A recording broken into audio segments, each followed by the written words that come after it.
Last week, Israel did a bombing run in Gaza that killed over 100 people. This is not anything odd or strange.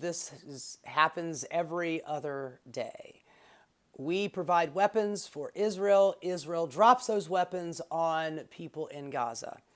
It's got nothing to do with hostages. Bibi Netanyahu has already said he doesn't really care about that anymore. All he cares about is taking over Gaza and reoccupying it. And maybe just straight war, whatever.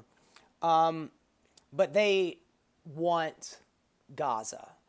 They also want the West Bank. Miriam Adelson gave Donald Trump $100 million in this last election. And her stipulation was, we want the West Bank now. In his first term, Sheldon Adelson, her husband, Sheldon Adelson gave Donald Trump $100 million for his 2016 run. He gave Donald Trump $100 million for his 2020 run. And Donald Trump did pay him off in kind. He gets $100 million, and Donald Trump gives Sheldon Adelson, they move the embassy from Tel Aviv to Jerusalem. That's no bueno for all the other religious people in that area. They did not want that. You're not supposed to be making a holy site a political site, but that's what Donald Trump did. You know, the Abraham Accords, which some people, not just some, a lot of people have speculated that is one of the reasons why the October 7th attack happened, because the Abraham Accords are basically, we're going to make peace with all of the other Arab nations for the sake of Israel. You know, normalizing relations with all of them but Iran, because fuck Iran, we still want to kill everybody in Iran. But, you know, normalize relations with United Arab Emirates, with Saudi Arabia, and they were leaving the Palestinians out. The Palestinians are always the ones that are left out.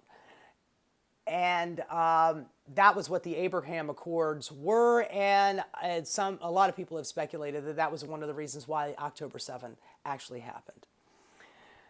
Official reports say that there are 55,000 Palestinians dead, but since they stopped counting about a year ago, and this this occupation, this genocide, this mass extermination, this Holocaust, this ethnic cleansing, whatever you want to call it, this has been going on for over 18 months now, and to think that it's only 50,000 is just childish and hubris, because they stopped counting.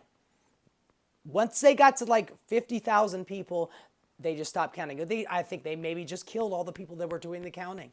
You know, they don't let any reporters in there, outside reporters, and every inside reporter, they just snipe them. Doctors have come back. You know, surgeons have come back from doing a little bit of like Doctors Without Borders, and they go to Gaza to help, the injured people out there. And they're talking about little children with double tap shots to the heart or shots to the back of the head.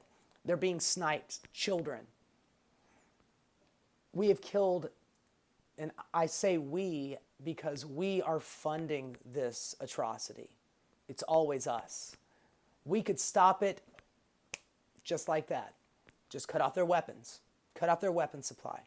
Rashida Tlaib literally just said, Israel is doing a siege. And when I say a siege, I mean that they're not allowing food, water, medicine, or electricity into Gaza at all.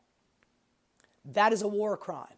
It's literally a war crime. Something that would have been tried at Nuremberg after World War II. It is literally a war crime.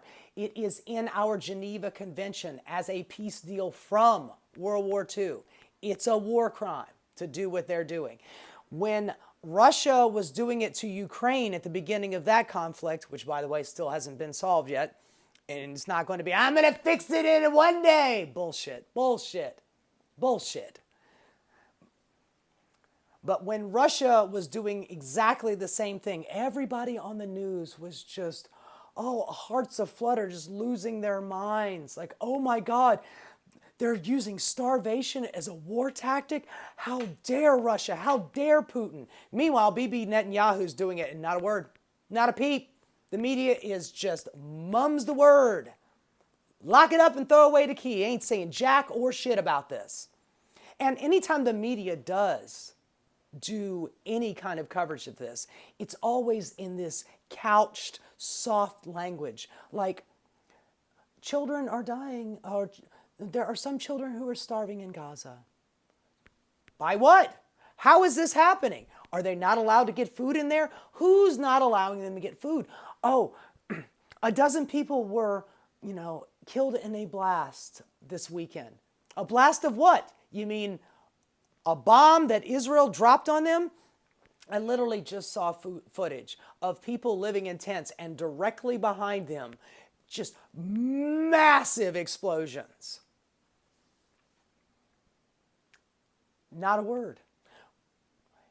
Republicans are all bought and paid for by AIPAC. And a lot of Democrats are too.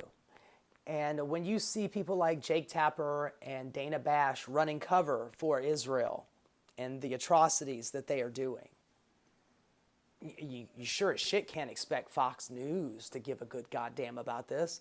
They don't have the bandwidth to, according to Greg Gutfeld, I don't have the mental shelf space to be able to handle Abrego Garcia. You think he gives a flying fuck about the Palestinians? Oh, hell no, they don't care. But for the last 60 days, they've been doing a blockade. It's over 60 days of Gaza. So no food, no water has gotten in. And Rashida Tlaib tweeted about it and brought it up. And immediately, I believe this guy's name is Randy Fine, who is a, up Donald Trump's ass conservative congressman. And he said, hey, why don't you and all your fellow terrorists, talking to Rashida Tlaib, a congresswoman in our country, saying, why don't you and all your fellow terrorists, get prepared because Donald Trump is coming. And oh, by the way, if you want to tell them anything, hashtag go ahead and starve to death. One congressman is literally calling another congressperson a terrorist. And his answer to starving people in the poorest country on the planet, starve to death. I know the cruelty is the point, but god damn, man, this is some fucking super villain shit here. I mean, Lex Luthor wouldn't say something like that. But meanwhile, these guys feel emboldened because Donald Trump either doesn't know or doesn't care, or both. He's lying all the time. He doesn't really give a flying fuck. He wants to build a fucking Trump Tower in Gaza. He wants a gold statue of him, in the middle of Gaza. He wants to turn the goddamn place into a resort. I'm going to own the place. I'm going to own it. There was a ship that was, I can't remember what country it was coming out of, like Paloon or something. There was a ship filled with food and medicine. It's one of the last ships that was going to go to Gaza. And it was pulling into a port that was going to pick up Greta Thunberg. And just before it got to that port, it was struck by an Israeli drone. Now, whatever country that ship was, the flag it was flying under, Paloon, I'm mispronouncing it, I'm sorry. But it was flying under that flag. That country told that ship to take that flag down. And as soon as they took the flag down, it was basically just giving carte blanche to Israel to just go ahead out there and drone the damn ship. Luckily, Greta did not get on the boat. Luckily, this happened before she got on the boat. But she did talk about it. And we can speculate wildly whether or not they were hoping to get her. Not a lot of people in the media really give a shit about her. Even when she was doing her climate thing, people would mess with her.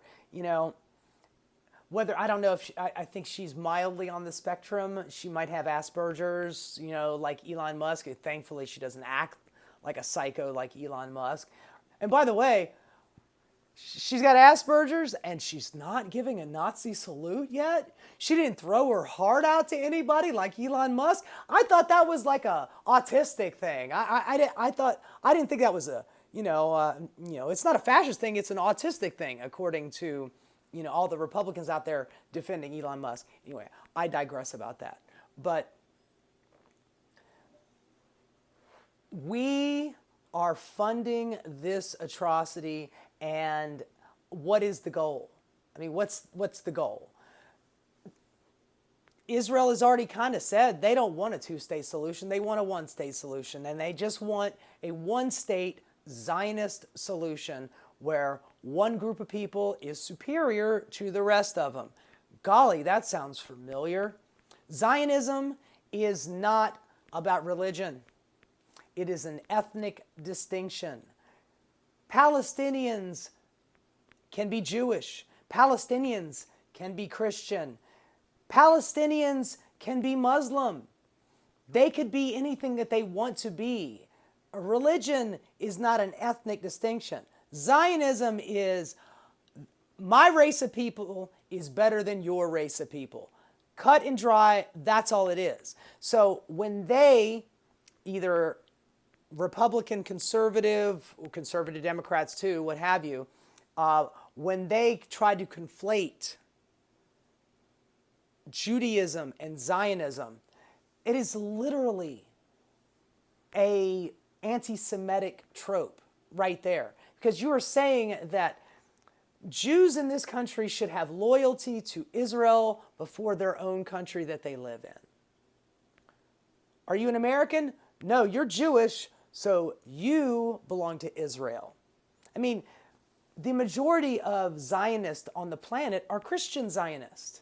And they believe that in the end times, that Jesus is going to come down from the heavens, and there's going to be a big old battle, and he's going to slaughter all of the Jews. And the blood is going to be as high as the horse's bridle, according to Revelation. It's going to be called the Gog and Magog Revolution.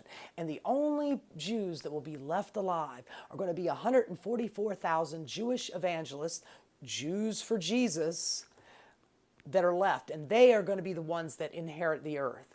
This is according to the Bible. This is what Christian Zionists believe in. They want to see all the Jews going back to Israel so God can come down and kill them all. That's what they want.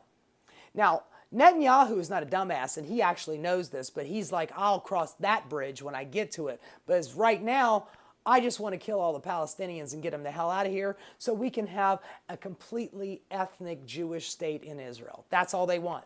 That's what they want. And, well, that's not all that they want. They also want Iran to go away too. And, I reported on this last week.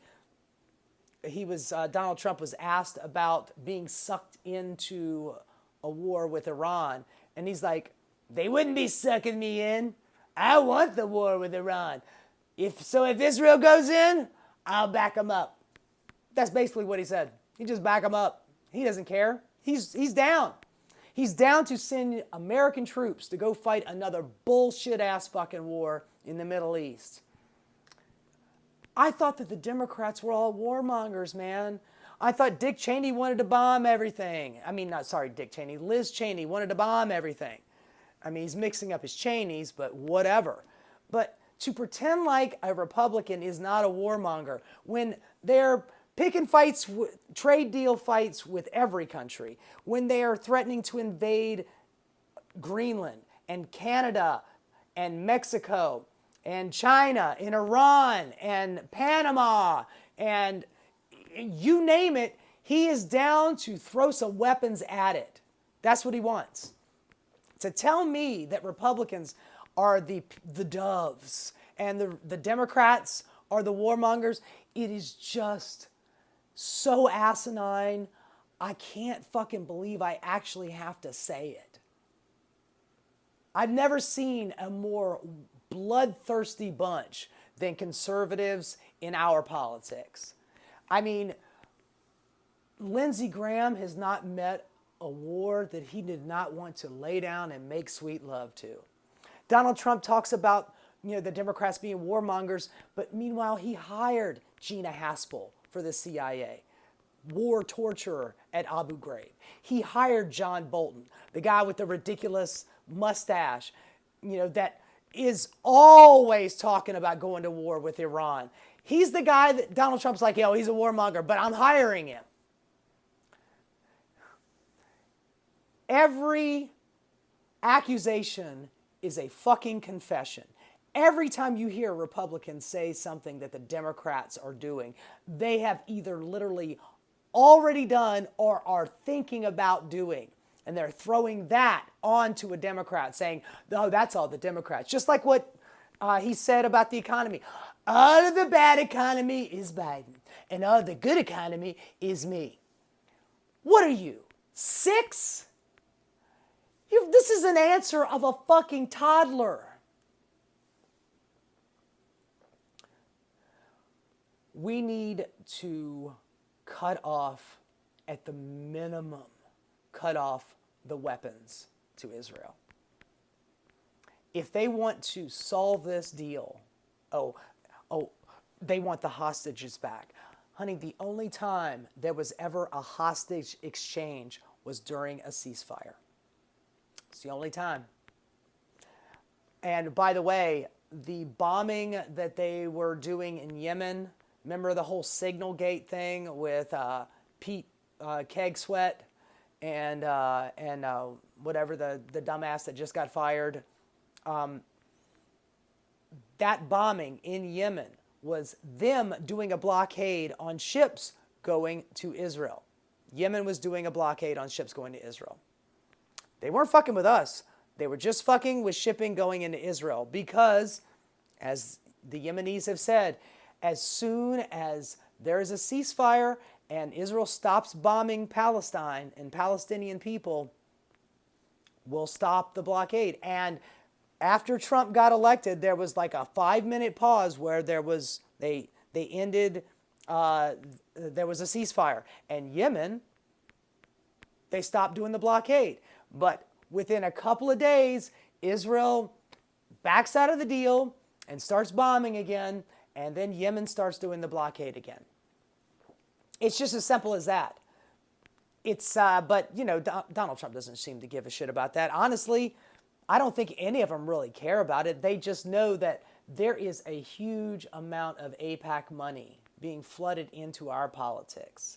When I can't remember her name. Oh Jesus, she got in so much trouble about saying with the Republicans and with Israel, it's all about the Benjamins. Talking about AIPAC. She was literally talking about AIPAC. She wasn't talking about Jewish people.